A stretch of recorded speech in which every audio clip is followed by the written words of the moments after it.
Hey, how's it going, guys? My name is Brandon. Welcome to Audio Addiction, where your family is album reviews. You can find our band interviews and you can find live coverage of the concerts that we get. I posted an album review of Bearing's new record. Check that out. I know it's probably different from if you checked into this album review. But definitely check it out. It's alternative rock, indie rock, that sort of stuff. A little bit of pop punk edge in there. So if you're interested in that, please check that out. Also posted an interview with I Hate Heroes. They're metalcore, so check them out if you're interested in that as well. And I will also be posting live sets of the entire After the Burial Casey Strain tour this upcoming week, as well as We Were Sharks and Youth Fountain that will be posting later on and probably the following week. But tonight we're going to be talking about Polyphia's new record, New Levels, New Devils.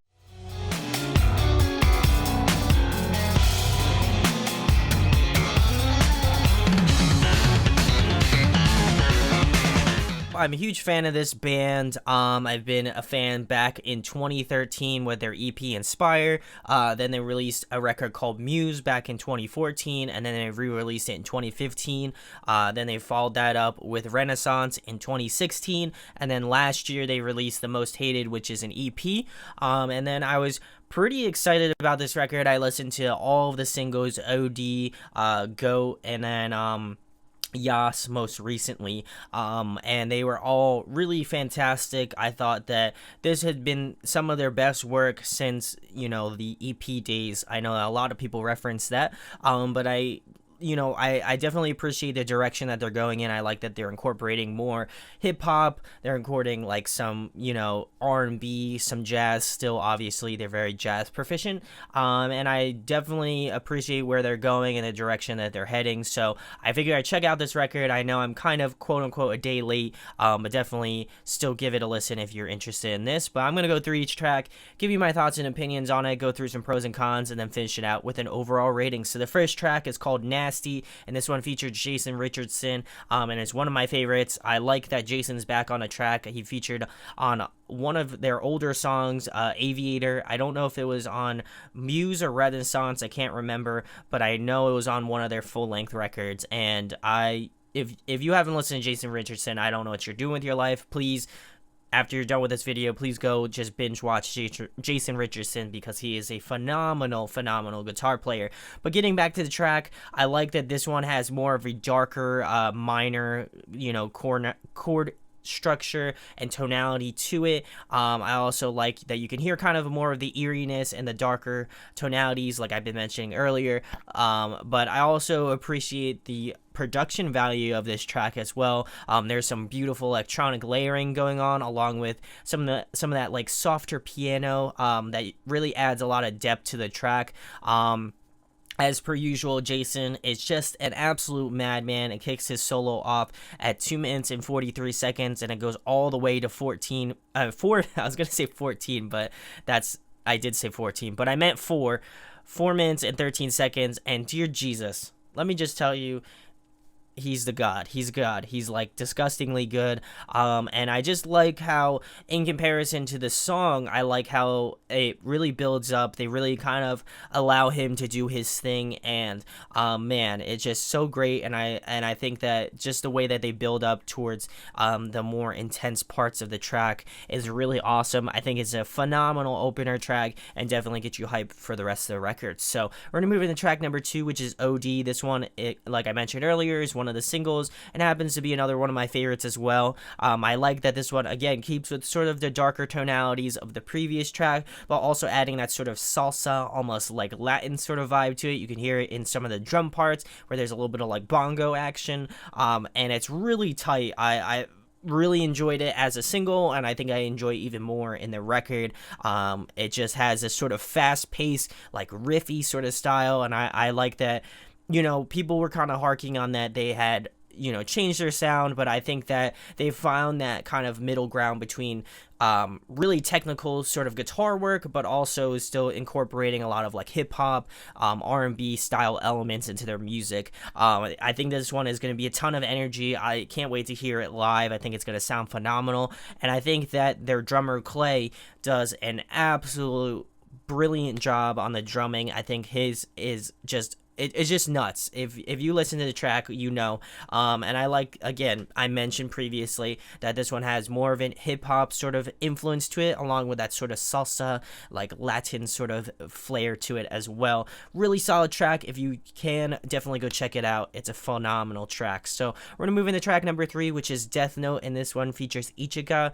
I had not heard of this guy ever, so I'm so glad that I heard about him because I think his bass playing is super sick. I was able to listen to a few tracks before I hopped on to do this review, and I think that he just does it in a unique way. He doesn't really treat it like a bass. It's very much like a two-handed tapped thing, which I think is really sick, and just the phrasing that he does is awesome.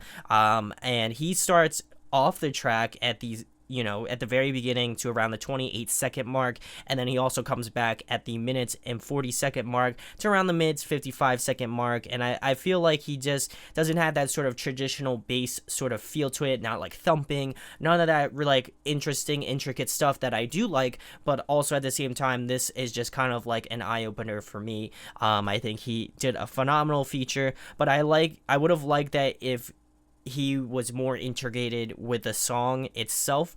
I feel like it's very much like feature, then it's Polyphia, then it's feature, then it's Polyphia, and then Polyphia just finishes off the rest of the track. And I feel like they don't have that cohesiveness that, really divides. I feel like it adds a divider to the track, and I think that in both respects they're both very good. I just feel like they do have that sort of separation to them. The instrumentals take this sort of jazzy fusion sort of vibe to it, and I like the additional layers, the sort of like echoey, sort of reverby guitar parts and like bass parts. I think it's really cool. Besides that, I think it's one of my favorite tracks because of that reason, just because of the sort of more etheralness of the track that I feel like wasn't really expounded upon in the 2 previous tracks that I talked about. So we're going to move into track number 4, which is Bad. This one is a good one, but I feel like for me personally, it didn't grab me. It just doesn't have that sort of that pull that I felt like the other 3 tracks had so far. And I would say for the rest of the record, future tense. But I think that the guitar work is really cool. I like how it kind of keeps with the darker vibes of OD and Nasty. But I feel like, there's just nothing that goes along with it that really kind of gets me in that mood to be like, oh man, this is a great Polyphia track. I like that they added a little bit of harmonics and staccato sort of guitar parts, but again, I think it falls a bit flat in terms of the whole scheme of the record. So we're gonna move into track number 5, which is Drown, and this features Mateus Asato, which is one of my favorite guitar players, so it's really cool to see his name on there and do a track. But getting back to the song, I like this one has more of a stronger sort of R&B influence, especially towards the beginning half to like around maybe the first chorus, second verse of the song. It really works into the favor of the song, and I just like how they kind of combined the elements of like R&B with their guitar work and just the bass work and the guitar work and the drumming. I think it really melds very well together, and that obviously has a lot to do with who they went with producer wise, as well as just the structure of the track in general. I think it works super well, and I like that the instrumentals really work well with these sort of electronic backing and vice versa. Mateus comes in around the 2 minutes and 10-second mark and goes out at around the 2 minutes and 50-second mark, and I would have to say he's such an underrated guitar player. I think his guitar work is so beautiful and just like well arranged, and I think that he fit phenomenally in this track. Like I had a gripe about, Ichiga, and maybe even a little bit with Jason Richardson, that they didn't really fit with the whole vibe of the track. I felt like, Mateus really worked with this song, and it fit super well with the vibe that was going on in this track. So we're gonna move into track number 6, which is Saucy. This one is saucy, I just have to say, and is one of my favorites. The guitar work is so good on this track. I love it, but I will say that Clay, their bassist, is the unsung hero in this track, because the groove that he does on this bass is just so phenomenal, so tight. Definitely one of my favorite songs that doesn't feature any sort of guest either vocalist or guest guitar work or bass player. Just kind of a straightforward Polyphia track. It just works, and I love that they got what's going on in this track, and if they did more of that, I'd be totally down with it. It has really a strong technical element, probably one of my favorite sort of technical guitar tracks that they've done in a hot minute, and I would definitely say it's one of leading more towards the technical side in terms of the record as a whole. So we're gonna move into track number 7, which is Yas, and this features Mario and Eric of Chon. And this one is the most recent single they released a music video for, which I highly recommend checking out because I think it is really cool. And whoever did the video work on that is just A1. I can respect some good video, and I think that they did a phenomenal job on that one. But getting back to this track, I think that this one has a strong, and I mean like a heavy hand of a Chon influence on it. And I felt that initially as a single, but I think I felt it even more so in the record, just because every other song feels very different from this one. I think that this one almost borders the line of a split track because I feel like they may have had a hand in sort of writing how the song goes out, because it does have that sort of Chon sort of chord styling.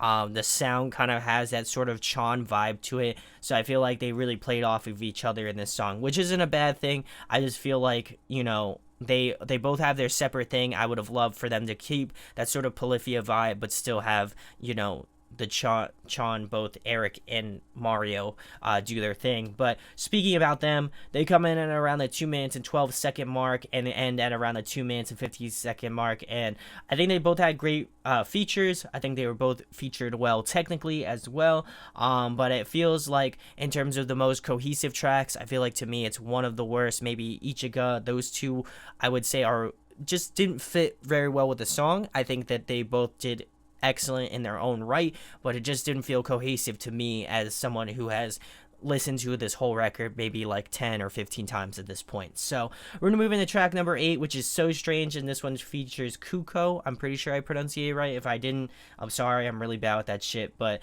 this one is one of my favorites, and I think this one took me by surprise and will take a lot of fans of Polyphia by surprise. It is a fun as hell track, and it definitely has that sort of summery, sort of poppy, sort of jazzy sort of vibe. It's almost like a jazzy pop sort of vibe to it. Kuko comes in at around the 2 minutes and 30-second mark to around the 2 minutes and 50-second mark, and then reoccurs at 1 minute and 30 seconds and goes to about the 1 minute and 50-second mark, and then he reappears again at the end of the track, towards the end, which is really cool. I like that they added vocals. I think it adds a unique vibe to the song, and I know that Chon's done that before, speaking about Chon and Chon my shirt.